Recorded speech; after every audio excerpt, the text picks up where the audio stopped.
mula sa TV5 Media Center Reliant. Kasama ang buong pwersa ng News 5. Ito ang 28th KBP Golden Dove Awards Best TV Newscast. Frontline Pilipinas. May pasabog si Lacson. Kuha ng CCTV sa umunay bag woman na nag-deliver ng suhol sa Senado, ilalabas sa susunod na hearing ng Senate Blue Ribbon Committee. Sa one-on-one interview ni Cheryl Cosim kay DILG Secretary John Vic Remulla, ang ulong Bongbong Marcos napamura raw nang makitang limpak-limpak na pera sa lamesa na pinaghati-hatian daw sa flood control projects. Doon ko lang narinig nagbura ang presidente. Yaman ng isa pa sa mga tinaguriang BGC boy sa si Bryce Hernandez, siniyasat ng News 5. Tinaguriang Congress Miao Kiko Barzaga, kinalmot si Senate President Tito Soto. May ganti naman agad si Tito Sen. At ito ang isa pang pambulaga. Maine Mendoza, ikiniit na hindi magnanakaw ang mister niyang si Arjo at wala raw silang ginagamit na pera ng taong bayan.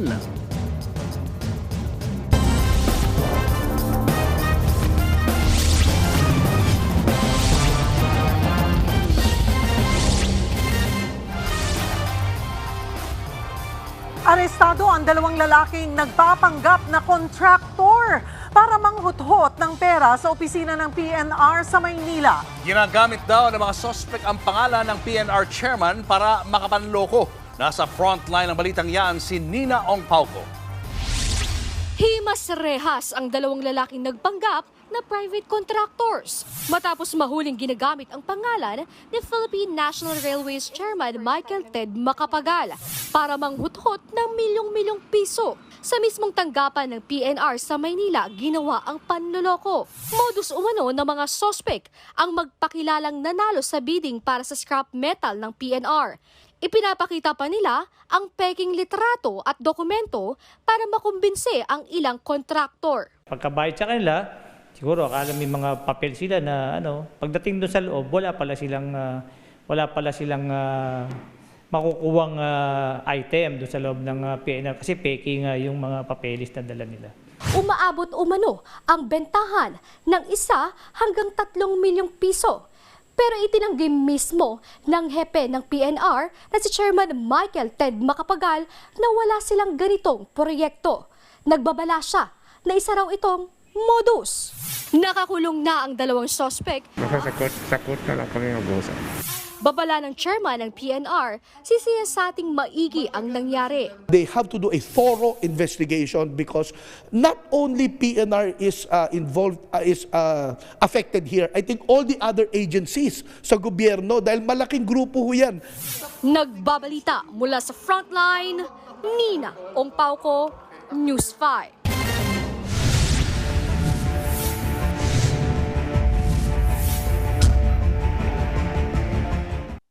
Nahaharap sa reklamong katiwalian na ang mga contractor at dating opisyal ng DPWH. Ayon kay Senate Blue Ribbon Committee Chairman Ping Lacson, layo nitong ma-freeze ang assets ng mga district engineer na binansagang BGC boys. Nasa frontline ng balitang yan, si Gerard de la Peña. Mismong si Public Works Secretary Vince Dizon ang nagtungo sa ombudsman ngayong araw para magsampa ng reklamo laban sa 4 na kontraktor at 2 dati at kasalukuyang empleyado ng DPWH kaugnay ng maanumalyang flood control projects. Kasama sa reklamo ang tinaguriang Bulacan Group of Contractors o BGC Boys, mga dating district engineer na sina Henry Alcantara, Bryce Hernandez at JP Mendoza. Inireklamo rin ang Sims Construction, Wawaw Builders, IM Construction at St. Timothy ng pamilya Diskaya. Nasa kamay na ngayon ng ombudsman ng kaso na siyang magsasagawa ng preliminary investigation. At kung makitaan ng probable cause, ay aakyat ito sa Sandigan Bayan. Non-bailable cases ng graft at malversation of public funds ang isinampa na posibleng magresulta sa habang buhay na pagkakakulong kung mapatunayang guilty. Open and shut case ang mga ito. Ibig sabihin, madali po itong mag-establish ng probable cause, mabilis din makakadesisyon ang ating mga korte.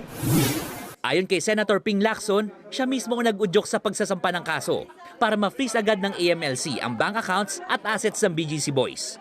Pero paano naman ang mga politikong sangkot? Sagot ni Dizon, nasa kamay na yan ng Independent Commission for Infrastructure na binuo ng Malacanang. Hindi namin kayo titigilan. People deserve justice. Pera ng tao to. Nakita naman natin yung lantarang pagpapakita nito mga taong to nung ninakaw nilang pera sa taong bayan. Humiling na rin si Dizon ng Immigration Lookout Bulletin Order laban kay dating DPWH Secretary Manuel Bonoan, Candaba Mayor Rene Maglangke at mga opisyal ng MBB Global.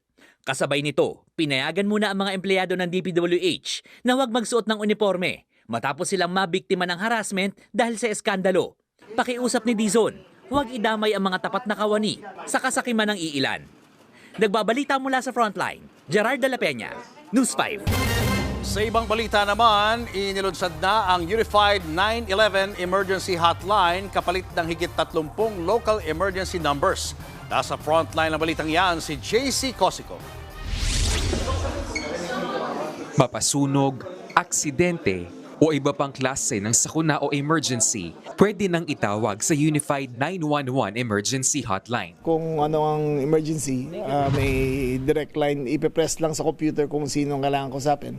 Diretso na. May 5-ring rule ang DILG para sa Unified 911 Hotline. Ibig sabihin, dapat masagot ang tawag sa loob lamang ng 5 ring. Mula sa call center, ire-refer ang tawag sa pinakamalapit na police station, fire station at iba pa para marespondehan. At ang target response time, 5 minuto. Libre rin ang tawag sa 911 hotline na available magdamag. Language sensitive din ito, kaya kahit local dialects, maiintindihan. Sa unang araw na full operations ng Unified Hotline, umabot sa 58,000 ang tawag. Pero karamihan, prank calls.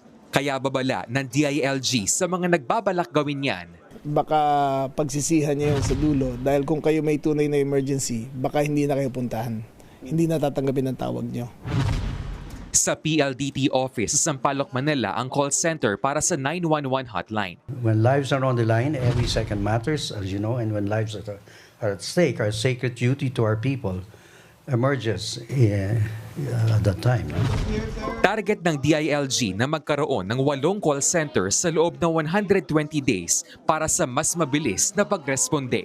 Nagbabalita mula sa Frontline, JC Cosico, News 5. Showbiz, eto na nga! Mga kapatid, eto na nga ang mga maiinit na showbiz balita ngayong Huwebes. Ready to take the crown na si MQAA star Annabelle McDonald.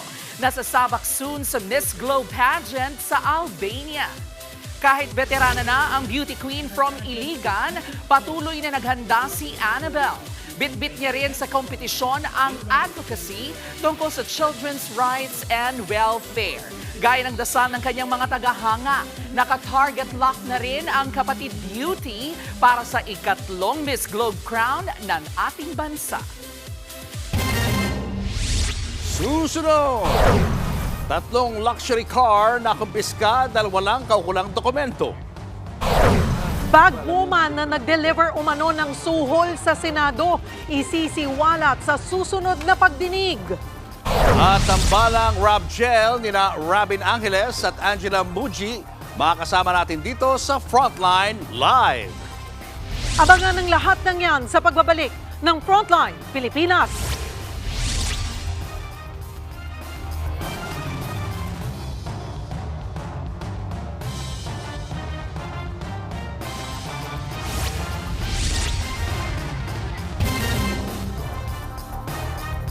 Mga kapatid, Julius Babaw po, nasa Middle East o saan mang dako ka ng mundo, manatiling may alam at may pakialam sa mga mainit na balita dito sa ating bansa. Simulan po natin ang bawat araw sa tuloy-tuloy na balitaan sa Frontline. Mag-follow at mag-subscribe sa social media pages ng News 5.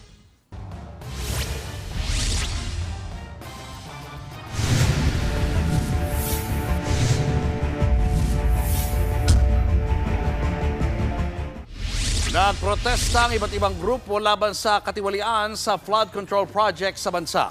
Anila dapat panagutin na ang mga may sala. Nasa frontline na balitang yan si Kari Kaitor. Mga magnanakaw, di ko lang panagutin.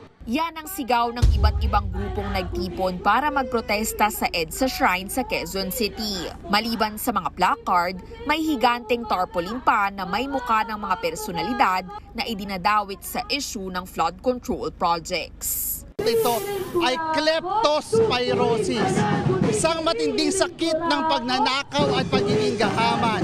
Tama na ang pagnanakaw, tama na ang drama, totoong accountability naman, sana may kasuhan, sana may makulong. Pinamamadali na rin nila kay Pangulong Bongbong Marcos ang pagkilos ng Independent Commission na magsisiyasat sa mga anomalya sa flood control projects. Bukod dyan, dapat daw imandato na ang lahat ng opisyal ng gobyerno na maglabas ng kanilang mga Statement of Assets, Liabilities and Net Worth o SALN at i-waive na rin ang kanilang bank secrecy. Bago ang protesta, nagdaos din ng misa sa EDSA Shrine.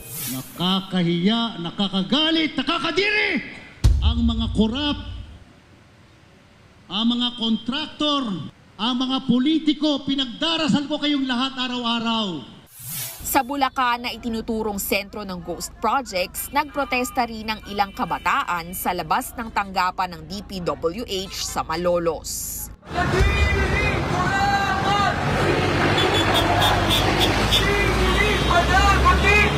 Sa kabila niyan, tiwala raw ang gobyerno na hindi matutulad ang sitwasyon ng bansa sa mga kaguluhan sa Indonesia at Nepal.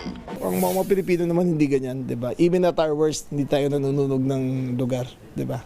Pero siyempre, all contingencies considered, we will be prepared naman. Pero sa tingin ko hindi aabot 'ton. Kasabay naman ang pagunita ng anibersaryo ng martial law sa September 21, inaasahang magkakaroon din ng malawakang protesta sa iba't ibang lugar. Nagbabalita mula sa Frontline, Carrie Cator, News 5.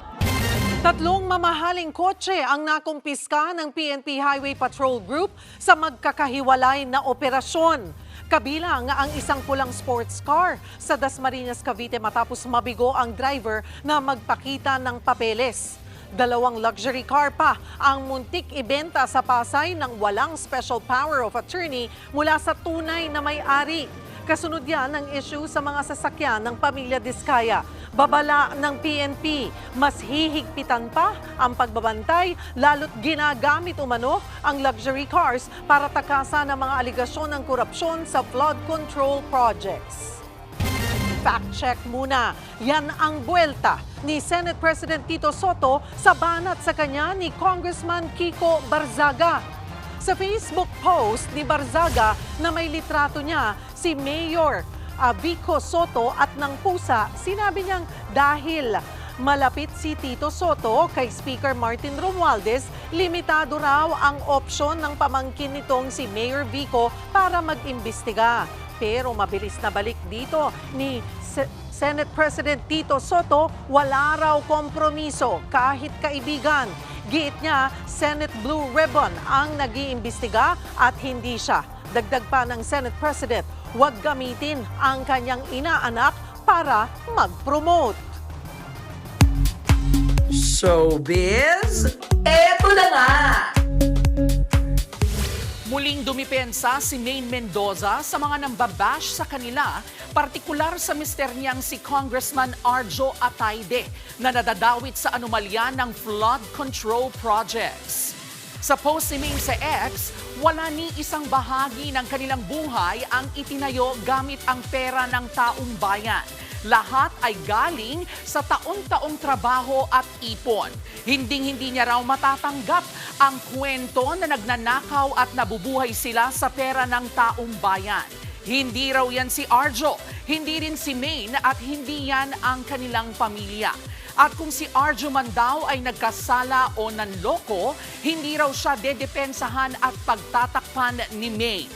Dagdag pa niya, talagang nakakadurog ng loob na makita ang pagdurusa ng tao sa panahon ng krisis dahil sa mga tiwaling politiko na inuuna ang pansariling interes. Kasama ng kanilang mga kasabwat, nakakagalit daw talaga yan. Naniniwala rin si Maine na ang tunay na may sala ay dapat managot at sa huli, ang katotohanan pa rin ang mananaig. Naninindigan din siya na malinis ang kanilang mga kamay.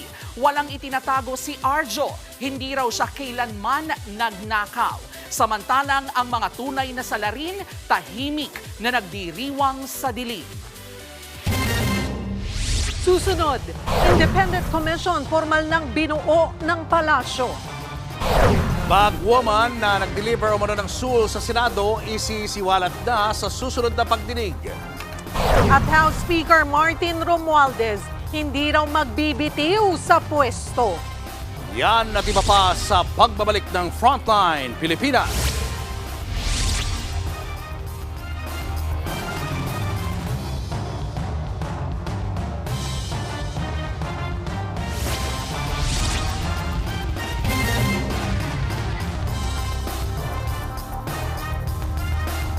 Mga kapatid, Julius Babaw po. Nasa Middle East o sa amang dako ka ng mundo, manatiling may alam at may pakialam sa mga maiinit na balita dito sa ating bansa. Simulan po natin ang bawat araw sa tuloy-tuloy na balitaan sa Frontline. Mag-follow at mag-subscribe sa social media pages ng News 5.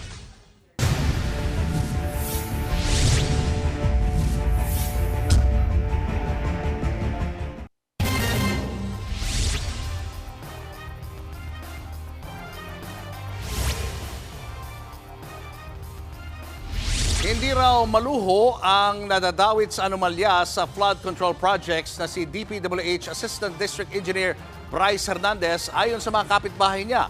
Pinuntahan ng News 5 ang kanyang bahay kung totoo ba yan. Nalaman ding mamahalin ang kanyang mga relo at sasakyan kahit 70,000 pesos lang ang kanyang buwanang sahod. Nasa frontline ng balitang yan si Ian Suyo. 2023 Urus Performance Sports Car na nagkakahalaga ng 29 million pesos. Patek Philippe watch na worth 6.5 million pesos. At Audemars Piguet watch na 1.2 million pesos ang presyo. Ilan lang yan sa mga mamahaling kagamitan na pagmamay-ari ni DPWH Assistant District Engineer Bryce Hernandez. Isa si Hernandez sa tinaguriang Bulacan Group of Contractors o BGC Boys, ang 5 nagwawaldas sa kasino at sangkot sa maanumalyang flood control projects. Sa pagsisiyasat ng News 5 2022, umupo bilang Assistant District Engineer si Hernandez at ngayong 2025, naging officer in charge siya ng DEO. Si dating DPWH Manuel Bonoan ang pumirma. Base sa impormasyong nasa peking lisensya, ginagamit ni Hernandez ang alias na Marvin Santos de Guzman. Pero nang puntahan ng News 5 ang address, walang ganung pangalan na nakatira roon ayon sa ilang residente. Luma na rin daw ang nakalagay na address sa lisensya. Pinuntahan din ng News 5 ang address na nakalagay naman sa yearbook ni Hernandez na inilabas ni Senator Jinggoy Estrada. Itong bahay na ito ang nakita namin. Mataas ang bakod at hindi tanaw ang bahay sa loob, pero halatang malawak ang property. Kakagaling nga lang natin dito sa compound at kinumpirma sa atin ng isa sa mga kaanak ni Bryce nga dito nga siya nanunuluyan, pero ayon sa kanila, hindi raw muna sila magbibigay ng pahayag. Ayon sa ilang residente, matagal nang nakatira rito si Bryce. Wala raw siyang bad record. Itinalaga pa nga raw siyang Hermano Mayor o punong abala sa pista ng bayan nila nitong Marso. Bata pa lang po ay nakikita na rin po siya dito at ayun nga po, naglalaro-laro na rin po siya dito. Totoo ba na may pagkamaluho ba? Paano? Wala, hindi naman maluho yun. Hindi. Sa kabila niyan, kailangang mapaliwanag ni Hernandez kung paano siyang namuhay ng marangya. Gayong siya mismo ang nagsabi na ang kanyang buwanang sweldo, 70,000 pesos lang. Kahit anong kwenta, kukulangin niyan pambayad ng mga mamahaling relo at sasakyang pag-aari niya. Ito ang dapat pang masusing imbestigahan. Kung pera ba niya yan o pera ng taong bayan. Nagbabalita mula sa Frontline, Ian Suyu, News 5. Inilabas na ang mandato at kapangyarihan ng binuong Independent Commission na mag-iimbestiga sa maanumalyang flood control projects. Wala pa man inaanunsyong mga miyembro nito, hindi raw magkikwestiyon ang kanilang integridad. Nasa frontline ng balitang yan, si Rainiel Pawid.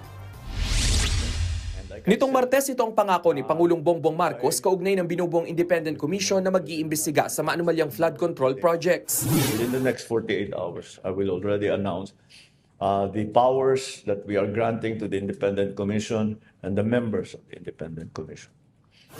Pero lagpas 48 hours na wala pa rin inilalabas ng mga miyembro ng independent body. Sa panayam sa long take ng One News, sinabi ni Interior Secretary John Vic Remulla na pinili sila base sa kanilang integridad. Yung integrity ng mga to kasi unquestionable. Pinag-uusapan namin yung ramifications, kung ano nangyayari, yung picture ng 1 billion na sa table. Yes. Tapos kung para kanino. Doon ko lang narinig nagbura ang presidente, sabi niya, lintik ng mga yan. Anong gagawin nila sa pera? Hindi naman nila makakain yan. Galit na galit talaga siya. Wala pa mang kumpirmadong miyembro, inilabas ngayong araw ang executive order na nagtatatag sa Independent Commission for Infrastructure o ICI. Sa ilalim ng EO94, isang chairperson at 2 miyembro ang magiging bahagi nito. Kabilang sa mandato ng komisyon ang magsagawa ng sariling pagdinig at mangalap ng ebidensya kaugnay ng mga anomalya sa infrastructure projects. Sisilipin ang mga proyekto sa nakalipas na 10 taon. Bahagi rin ng mandato ng Independent Commission ang pagrerekomenda ng pagsasampa ng kaso at mga maaaring gawin ng mga ahensya ng pamahalaan. Sakop ng kapangyarihan din ng ICI ang paglalabas ng sabpina, magrekomenda na magiging state witness at mag-request ng dokumento mula sa Senado, Kamara at maging sa Korte. Papayagan din silang humingi ng bank statements at magrekomenda ng pag-freeze o seizure sa mga ari-arian. Kung may opisyal man daw na tumangging magbigay ng testimonya at sumunod sa sabpina, ay pwede raw patawan ng administrative disciplinary action. Magsusumite ng report ng Independent Commission sa Office of the President kada buwan. Ang tanong kung may Independent Commission na, anong mangyayari sa investigasyon ng Senado at Kamara? Nagbabalita mula sa Frontline, Rainiel Pawid, News 5. May hawak umanong CCTV footage si Senator Ping Lacson ng pagpunta ng isang staff ng kontratista sa Senado. Diyan na sa sentro ang susunod na pagdinig ng Blue Ribbon Committee. Nasa frontline ng balitang yan, si Mayan Los Baños. May pambulagang ebidensyang nakalap sa Senate Blue Ribbon Committee Chairman Senator Ping Lacson ang CCTV footage ng pagdalaw sa Senado ng staff ni WJ Construction Company na si Mina noong August 19. Una nang nabanggit ang pangalang Mina sa pagdinig ng Kamara nitong Martes sa pagsisiwalat ng DPWH Assistant District Engineer na si Bryce Hernandez. Si Mina raw ang nagdadala ng suhol kay Beng Ramos na staff daw ni Senator Jinggoy Estrada. Agad namang sinagot yan ng senador. I do not have any staff named Beng Ramos. She's not close to me. Wait. Oh, I must admit, naging girlfriend siya ng isang staff ko. Pero lumalabas na si Ramos ay empleyado nga ng Senado, bagamat nakatalaga noon sa Blue Ribbon Oversight Office at ngayon ay nasa motor pool. Para magkaalaman na, dyan si Sentro ang susunod na pagdinig ng Senate Blue Ribbon Committee. Papatawag namin para malaman natin kung kanino siya nagpunta, kaninong office at sino yung kinausap niya para maliwanag whether or not staff ng Blue Ribbon yung pinuntahan o legislator yung pinuntahan, edi magpaliwanag yung kapwa senador kung siya ay napuntahan. Bakit nagpunta rito yung WJ? Pinasecure na raw ni Lacson ang CCTV at ipatatawag pati ang operator nito. May ideya na raw si Lacson kung sino ang dinalaw ng staff ng WJ. Pero sa Webes na ito isisiwalat kapag itinuloy ang pagdinig ng komite. Sa tanong kung may dalang bag o maleta si Mina na posibleng pinaglagyan ng pera, hindi ito direktang kinumpirma ni Lacson. Pero circumstantial evidence daw ito na hindi dapat baliwalain. E paano kung sa pag-iimbestiga, malamang mas maraming senador pa pala ang sangkot sa anomalya sa mga flood control projects? We'll always be guided by evidence. Kilala niyo naman ako, RJ. Kung masagasaan, masagasaan. Walang dapat santoy. Kasi kung meron tayong pagtatakpan, bakit pa tayo nag-iimbestiga? Plano ring ipatawag muli si Bryce Hernandez kahit kinwestiyon ni Lacson ang kredibilidad nito matapos wabisto na may bilyong-pisong transaksyon sa kasino. Posible ring ipatawag ang dating DPWH Secretary na si Manuel Bonoan, ilang alkalde at dating opisyal ng ahensya sa mga susunod na hearing. Sa darating na Webes, September 18, ipagpapatuloy ni Senator Lacson ang pagdinig ng Senate Blue Ribbon Committee kaugnay pa rin sa mga anomalya sa flood control projects. Imbitado pa rin ang mga diskaya dahil kahit marami na silang nasabi sa mga nakaraang hearing, tingin ni Senator Lacson, marami pa silang dapat na ipaliwanag. Pag-aaralan din daw ng mga senador kung pwede nga ba talaga silang i-apply bilang state witness. Nagbabalita mula sa Frontline, Mayan Los Baños, News 5. Makakasama na natin ang Chief Data Analyst ng News 5 na si Edson Guido. Edson, ano ang dapat naming malaman ngayon? Mga kapatid, alam nyo ba kung magkano na ang utang ng Pilipinas? Kung titingnan natin dito sa chart mula sa datos ng Bureau of the Treasury, noong taong 2000 ay nasa 2.17 trillion pesos ito. Pagdating ng 2019 ay makikita natin na umakat na ito sa 7.73 trillion pesos. At mula 2020, dahil sa pandemya, sumipa na ang linya sa graph at mabilis na nga tumaas nitong mga nakaraang taon kumpara noong mga nakaraang dekada. Kung ikukumpara natin sa mga dating administrasyon, halos lahat nag-iwan ng mas mataas sa utang kaysa sa kanilang sinimulan. Makikita natin dito mga kapatid, mula sa termino ni Pangulong Ramos, Pangulong Estrada, Pangulong Arroyo, Pangulong Aquino, Pangulong Duterte, at ngayon nga sa kasalukuyan, lagpas 17 trillion pesos na ang utang ngayong panahon ni Pangulong Marcos. Pero mas malinaw dito kung gaano kabilis ang naging pag-akyat. Sa 6 na taon ni Pangulong Duterte, halos 7 trillion pesos ang nadagdag. At ngayon nga, kay Pangulong Marcos, sa loob lang ng 3 taon, ay mahigit 4 trillion pesos na ang nadagdag. At kung magtutuloy-tuloy nga ang trend na ito, ay lalagpas tayo sa record ni Pangulong Duterte. Pero linawin natin mga kapatid, hindi agad masama ang utang. Importante ang tinatawag na debt to GDP ratio, kung saan makita natin kung gaano kabigat ang utang kumpara sa laki ng ekonomiya. Noong 2004 ay nasa 71.6% tayo, pero unti-unti itong bumaba hanggang sa umabot ng 39.6% noong 2019. Ngayon ay bumalik na tayo sa higit 60%. Muli, walang problema sa pangungutang. Katulad na lang sa personal na buhay, kung gagamitin mo ang investment sa iyong inutang, may magandang return ito. Pero kung sa luxury cars, designer bags at European vacation, ay mas lalong mababaon ka lang sa utang. Kaya hindi masama ang umutang basta't sustainable at napupunta sa tamang investments sa eskwelahan, ospital, kalsada, tulay at flood control. Kaya ang tanong mga kapatid, kung trilyon-trilyon ang ating inutang, ramdam ba natin ito sa araw-araw na buhay? Halimbawa na lang, sa flood control projects, taon-taon ay binabaha tayo. Ang budget para sa flood control ay nasa trilyon na ang total nitong mga nakaraang taon. Pero sa mga hearing ngayon, ang iniimbestigahan ay mga multong proyekto. At dahil kinakaltas ito sa ating buwis, hindi ba't karapatan din nating makita at maramdaman kung saan napupunta ang bawat piso? At kung totoo nga na may mga ghost projects lalo na sa flood control, tandaan natin mga kapatid na ito ay utang ng inang bayan na tayo mismo ang magbabayad. Muli, ako si Edson Guido, Chief Data Analyst sa TV5, at ito ang kwento sa likod ng utang ng Pilipinas. Sa ibang balita, wala umanong planong magbitiw si Congressman Martin Romualdez bilang House Speaker. Ayon sa kanyang tagapagsalita, supermajority pa rin ang sumusuporta kay Romualdez. Nasa frontline ng balitang yan, si Marian Enriquez. Siniguro ng bagong talagang tagapagsalita ni House Speaker Martin Romualdez na hindi magbibitiw ang Speaker sa pwesto. Walang planong mag-resign, walang planong pagtatanggal at wala ring plano na magkaroon ng palit ng liderato dito sa mababang kapulutan. Giit pa ni Barbers, higit 90% ng mga miyembro ng Kamara ay nakasuporta pa rin kay Romualdez. Ganyan din ang giniit ni House Infrastructure Committee Chairman Terry Ridon. Yeah, I think the supermajority for the Speaker remains. No? So I think that should be the end of that. Pero sabi ni Cavite 4th District Representative Kiko Barzaga, dapat unang imbestigahan ang Speaker kaugnay ng maanumalyang flood control projects. Well, I believe that if anyone should be investigated, the first person to be investigated is House Speaker Martin Romualdez because he's now Speaker. Bukas naman daw si Romualdez na makipag-usap kay Barzaga. The Speaker would be available to give him that time and discuss things or ask clarifications directly from the Speaker. Sa gitna ng mga kontrobersya, tila hindi pa rin namamatay ang alingas-ngas ng posibleng rigodon sa Kamara. Ang tanong, matibay ba ang kapit ni Romualdez o may darating pang bagyong maaring yumanig sa kanyang liderato? Nagbabalita mula sa Frontline, Marian Enriquez, News 5.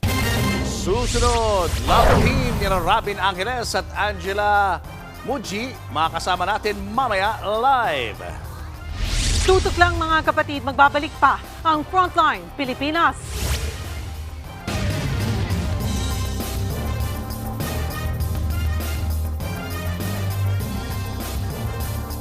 Mga kapatid, Cheryl Cosim po. Nasa Estados Unidos, Canada o saan mang dako ka ng mundo, manatiling may alam at may pakialam sa mga mainit na balita dito sa ating bansa. Simulan natin ang bawat araw sa tuloy-tuloy na balitaan sa Frontline. Mag-follow at mag-subscribe sa social media pages ng News 5. Showbiz, eto na nga! Mga kapatid, eto na nga. Mas matinding silosan na ang mangyayari sa huling 3 linggo ng Seducing Drake Palma. Sino kaya kina Drake at Trip ang dehado o liyamado sa puso ni Alice? Alamin sa Frontline Report ni MJ Marfor. Holding hands na nga, may pa-waist hug pa? Uy, baka langgami na kayo niyan. From day to night, hindi na nga mapaghiwalay ang isa sa hottest tandems of today, ang Rab Gel na sina Robin Angeles at Angela Muji. Mula Good Morning Kapatid sa umaga, Ola sa tanghali, at ngayon naman sa prime time. Todo ang dikit! Pero ito ang hindi chismis. Last 3 weeks na lang ng Seducing Drake Palma sa primetime panalo ng TV5. At titindi pa raw ang selusan sa remaining episodes. Nung last day of binigyan niya work, ako ng candle.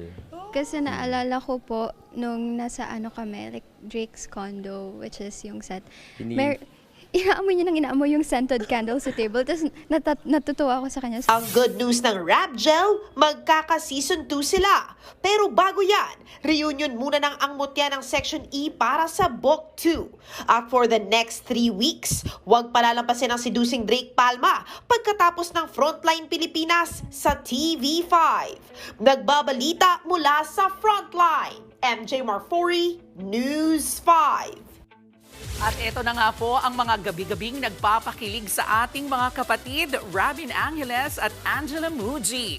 Welcome back sa Frontline Pilipinas! Hello po. Good evening po. Thank you for having us here. Yes. Congratulations sa success ng Seducing Drake Palma. Anong gusto niyong sabihin sa mga sumusuporta sa inyo? Ayun, magandang gabi po. Salamat po sa pagpatuloy nyo sa amin dito sa Frontline. Gusto lang po sana namin imbitahan kayo at ang ating mga kapatid to continue watching Seducing Drake Palma on its last 3 weeks sa primetime premiera ng TV5.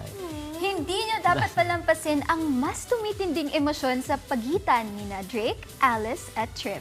Played by yours truly, kasama si Harana Pop heartthrob, Dylan Menor. Kaninong pag-ibig kaya ang mananaig sa love triangle na yan?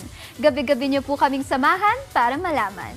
Seducing Drake Palma, susunod na pagtapos ng Frontline Pilipinas. Yes! Pero may season 2 daw! Yes, next year po. Next year! So titignan natin, baka yung love triangle ay mas lalong maging complicated. Maging complicated? Nalilito ka na ba? Parang hindi pa naman po. Hindi pa. Ay, naku, hintayin natin. Thank you very much. Thank you po. Thank you very much. Thank you, ha. Congrats sa inyo, ha. Thank you po, thank you po. Thank you. At yan ang mga balita at impormasyong dapat nyo malaman sa araw na ito. Mga balita para sa mga may alam at may pakialam. Abangan nyo ulit kami bukas dito pa rin sa TV5 sa 1PH RPTV, True TV at 105.9 True FM. Kami ang inyong mga kasangga sa Frontline Pilipinas.